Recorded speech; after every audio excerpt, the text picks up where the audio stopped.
We need to talk about how often you're betraying yourself. Yes, betraying. You're betraying yourself on a daily basis. People pleasers, those who may be overly empathetic, those people who may have low self-esteem or self-worth, people who grew up in dysfunctional households.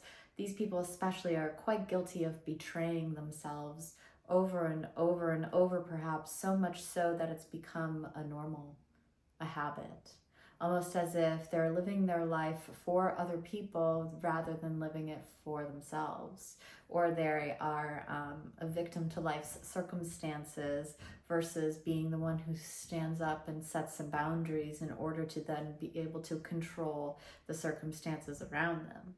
How we relate to the world is very important to our identity and to our subconscious.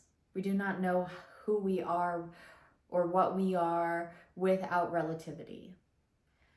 You can't know how skilled you are as a woodworker without things to compare it to. Other woodworkers work, tongue twister there. But you assess your skill level based upon other people's performance around you, and you compare your output to theirs to give yourself a scale of where you fall on the skill set level of woodworking. And so it's only natural that we betray ourselves in search of or in fear of losing acceptance, love, and relation. Perhaps you're dating someone whose favorite genre of movies is horror movies. And you personally have in-depth, real close-up nightmares every single time you watch a horror movie, and yet you don't speak up or say anything, and you watch these movies with this person in fear that if you don't, you'll spend even less time with them, or they won't want to spend as much time with you, given that this is their hobby and their favorite genre, and it isn't yours. Or perhaps you're in a relationship in which your sex drive is much lower than the other person's, and you continually betray yourself and show up for this other person in this way in fear that if you spoke up or were authentic in this aspect of the relationship, that the relationship would end. And this behavior, this tendency, this habit of self-betrayal can potentially start so very young. I'm sure you can think back to middle school and trends when you were in middle school. Having the coolest new toy. I remember when I was younger, it was like Mighty Beans, these beans that had like a magnet in one end or something, and then they would just flip themselves. I don't know, but they all had different characters on it, and you can collect them, right? And it was like the coolest thing. You'd bring to school what you had. I mean, just imagine that you were in 5th grade when Labubu's came out, right?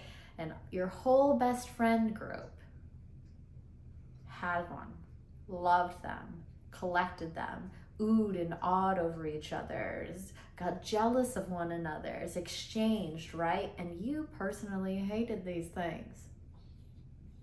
What are you gonna do? You wanna stay friends with your best friends. And so, especially to a very young person's logic, to stay friends, you like what your friends like.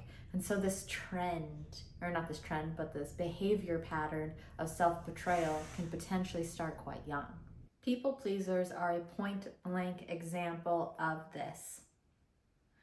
Almost having a compulsion to do things for other people, to put other people before themselves, to say yes to favors they don't have time and energy for, allowing people too much access to them, overscheduling, and most of that schedule being filled in with things external to self or not in conjunction with self's well-being. Constantly, over and over, choosing any and everything except for them. And the thing is, no matter how long you've had the pattern, you have the pattern, right? And I'm sure perhaps if someone has it for 15 years, it's a little harder maybe to break the pattern than if someone had it for 2 years. But this constant betraying of yourself in the smallest ways, like saying yes to an outing with friends that you really want to say no to because you're not feeling well and you want to stay inside, all the way to saying yes to a relationship that doesn't truly fit you out of fear of hurting the other person's feelings, right? There's such a broad spectrum of constant self-betrayal that it's gonna feel wrong to start saying no. It's going to feel unfamiliar. It's going to feel like rejection before rejection even happens, when you begin to set boundaries and start saying no and not betray yourself. And the relationships that are thriving in your life, not just relationships romantically, but friendships, family relationships, like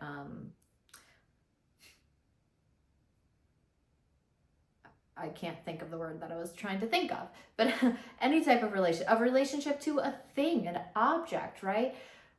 That relationship, it is founded on you constantly self-betraying, essentially showing up as a completely different person. Once you stop being that overly shown up person, those relationships may begin to change. And that's hard to handle for some people. It's hard to handle, especially when it's someone who's very close to you. I did this for so long. A lot of responsibility was put on me as a very young child, as young as 8 years old. I started taking care of my sisters, attending to my sisters' emotions around my parents' messy separation. I essentially started adopting other people around me's responsibility, and then also doing my best to keep the peace around me, since it was already chaotic. That little tiny piece of peace that I could find, I would do my best to keep. And so I would not speak up. I would not claim unfairness. I wouldn't properly express myself as to how I actually felt about all of these things that were being placed onto my very young plate, right? And so from a very young age, I was kind of convinced that my life wasn't for me.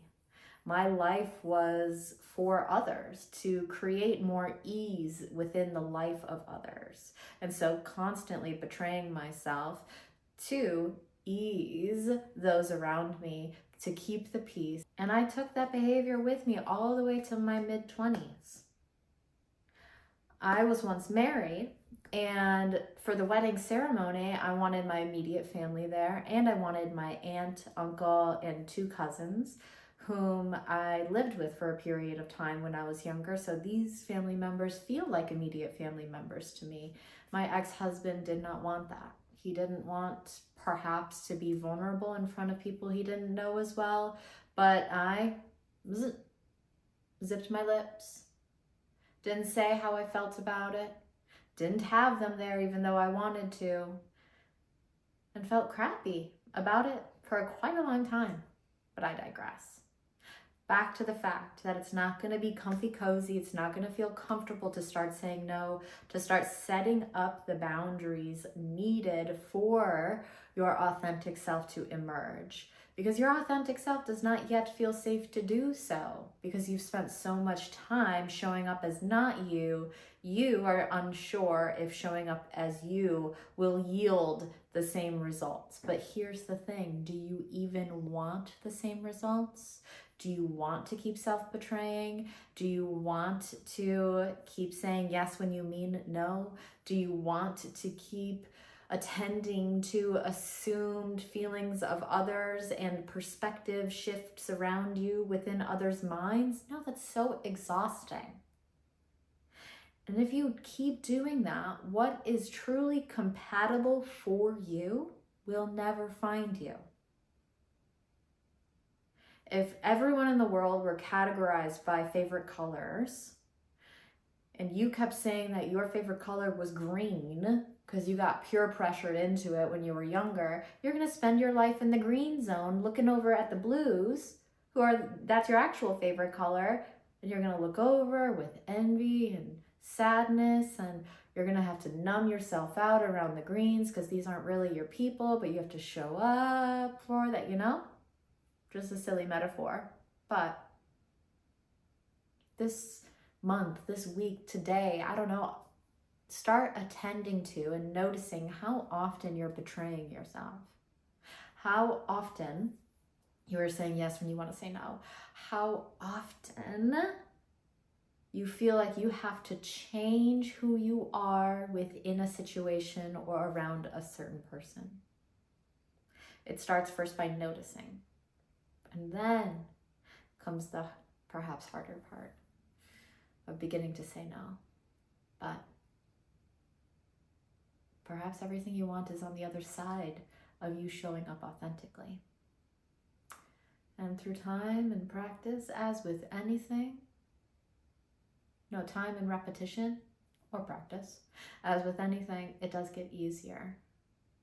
And once you start living authentically and showing up and not having to put on these masks wherever you go and not having to overextend yourself, your focus, your energy for other people, you'd be amazed at how natural it feels to show up.